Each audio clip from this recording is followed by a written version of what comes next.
மாமல்லபுரம் பையனூரில் உள்ள விநாயகா மிஷன்ஸ் சட்டக்கல்லூரியில் இலவச சட்ட உதவி மையம் தொடங்கப்பட்டுள்ளது. செங்கல்பட்டு மாவட்டம் மாமல்லபுரம் அருகே உள்ள பையனூரில் விநாயகா மிஷன்ஸ் சட்டக்கல்லூரி சார்பாக பொதுமக்களுக்கு இலவசமாக சட்ட ஆலோசனை வழங்க புதிய கட்டிடத்தை டெல்லி உயர்நீதிமன்ற முன்னாள் நீதிபதி முருகேசன் திறந்து வைத்தார். இந்த நிகழ்ச்சி பல்கலைக்கழக வேந்தர் டாக்டர் ஏஎஸ் கணேசன் ஆலோசனைப்படி கல்லூரி இயக்குனர் அனுராதா கணேசன் தலைமையில் நடைபெற்றது. இந்த நிகழ்ச்சியில் சட்டப்படிப்பின் பயன்பாடு, வேலைவாய்ப்பு குறித்து முன்னாள் நீதிபதி முருகேசன் சிறப்புரையாற்றினார்.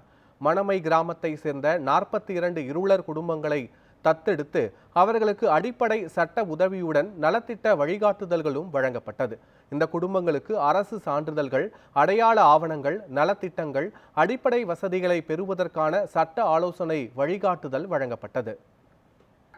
மாணவர்கள் ஏன் அதிகமாக சட்டம் படிக்கிறாங்கன்னா, சட்டம் ஜென்ரல் சப்ஜெக்ட். இப்போ எந்த வேலைக்கும் சட்டம் தெரிஞ்சிருந்தா இப்போ நீங்கள் உங்கள் டிவி எடுத்து பாருங்க, அங்கே கூட சட்ட சம்பந்தமாக நிறைய பிரச்சனைகள் வரும்.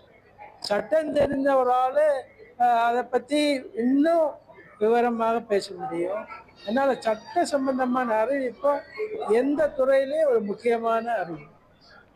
விநாயகா மிஷன் சட்ட இலவச ஆலோசனை மையம் செங்கல்பட்டு மாவட்டத்திலே இதுதான் முதல் மையம்.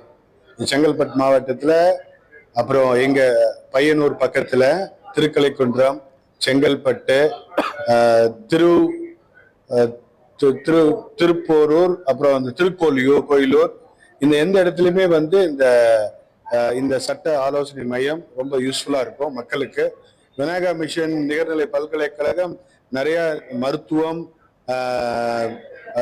உயர்கல்வி, research and development, community development நிறைய பண்றோம். இதுல இது ஒரு எங்களுக்கு இது ஒரு புதிய மையம். நாங்க இந்த மக்களுக்கு ரொம்ப பயன்படும் நம்புகிறோம்.